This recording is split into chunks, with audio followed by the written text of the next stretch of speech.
The final thing I wanted to give you, and then I'm happy to answer any questions. Looks like we made pretty good time here, is of everything I have given you today and talked about, think about what you can go back and implement into your organization. But I really want you to think about, are you chasing whatever it is you're trying to solve? Is that something that is going, if you implement a solution, are you taking a vitamin or are you taking an aspirin? And here's what I mean by that.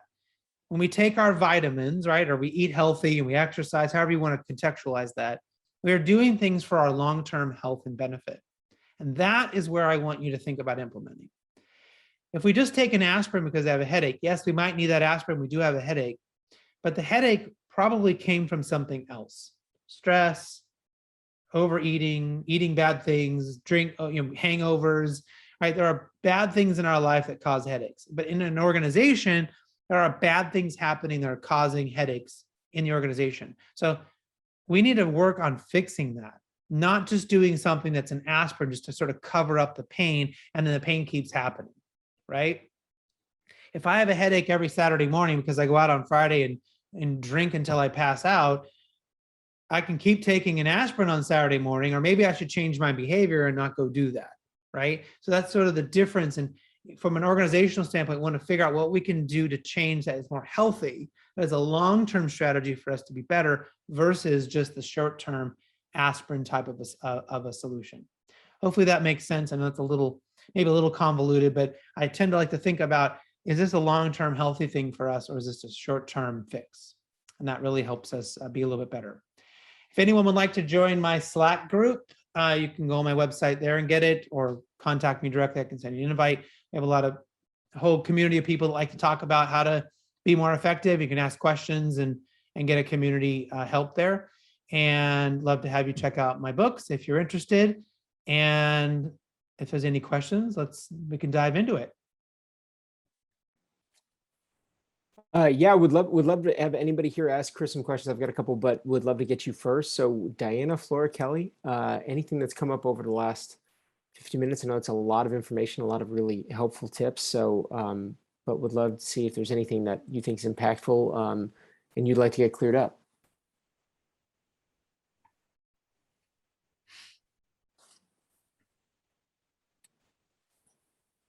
Also, if you're more comfortable, feel free to ask in the comments, and I can ask Chris directly myself. You can also message me directly in the comments if you want to be anonymous. That's fine.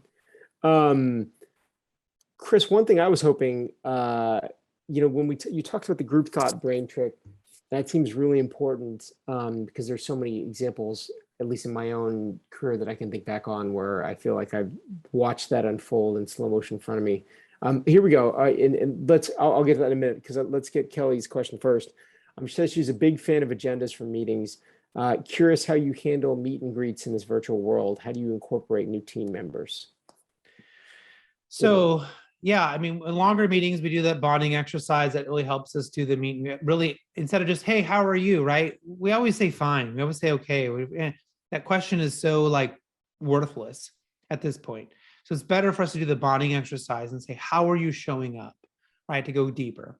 As far as how do we incorporate new people, we get them on a lot of meetings early on. We assign them a buddy who is their person. It may not even be someone in the same department, but that is their person to go to for anything they need, anything they're challenged with. That is their confidant. So they have their boss, they meet with me on the culture stuff, and then they have a buddy. So they have 3 people right away to help them through anything. And then we also survey them at 30 days, 60 days, and 90 days. How are you doing? What could we have done better? How do you imagine it being better for the next person we hire? Right? We ask these tough questions to get that feedback. We hired a couple people really quickly recently, and we kind of stumbled a little bit because we hadn't hired in a while. And so immediately that group kind of said, this could have been better. I said, cool, let's start a group, and they're going to help us add some more cool stuff, right, to that process. So it's an iteration over time. Great question. So my question was related to that group thought brain trick, and I was hoping you could give us an example from your career of where you've had to go all the way to the 3rd step of that process and say and get into the what ifs So like, yes, or the yes buts, like, what are the other options? And where that's actually, if that's been persuasive with other members of the group, that you've kind of been able to successfully steer the discussion back into a more open place than it was previously. Yeah, I mean, it takes to do that. So that is actually called appreciative inquiry, is the larger practice of that positive leadership and the way of thinking.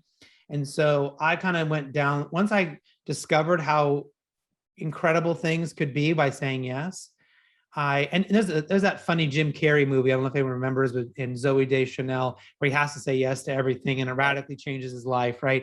And that's a little hokey, but it's kind of like that. Now, in that regard, he was having people ask him for like some ridiculous things. He said yes, and it led him to all these other paths. That didn't happen to me quite so much, but just that idea, I did end up in situations I went to networking events I would have never gone to. I went out with friends. Someone asked me to go to something, I would say yes, even if I didn't really want to go. And it would only to find out that person really needed to talk to someone. It was just a farce to ask you to go to this thing, right? And discovered that it was an underlying of things that I didn't understand. And so when I did that and it became so important to me, I dove into appreciative inquiry. And then I went back to my team and said, hey, this is really important to me. Would you guys be willing to dive into it with me as well? And they all said yes. And I sent them to appreciative inquiry training. And then now all the senior team has that, and they work that through with their teams on a regular basis. So it's just become a more institutionalized thing for us over time as we realize the benefits. Cool. That's really cool. Anybody else have anything? Flora or Diana? Diana, I thought that was great that Diana said she's going to be able to take some of these tips directly into a meeting, which is starting right after this. So, and we want to be respectful of that time as well. So, but I do want to make sure that we give another chance to either yourself or Flora or Kelly, if you have another question, to ask it now, so we can get Chris's feedback directly. Well, if anyone was too shy to ask, or if one pops in your head in an hour, you can, my email address was on there, I think. You can also connect with me on LinkedIn. There's my email address if you need it, chris@chrisdyer.com.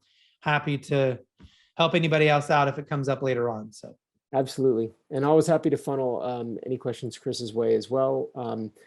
Would note, if you are not already a member of the Kunik community through your current company, please reach out and let us know. We'd be happy to talk to them, and also hopefully get you involved, because we have great sessions like this all the time. To that end, I'm going to launch really quick a 3-question survey that you can you can just click and slide down between on your way out, so you can give us some feedback on how today's session was for you. It's really helpful for us as we continue kind of making sure that we're on the right track and we're providing people with the kind of support that they need. So thanks all three for being here, and for the others who were here earlier and had to duck out because they were hopping off to other meetings as well.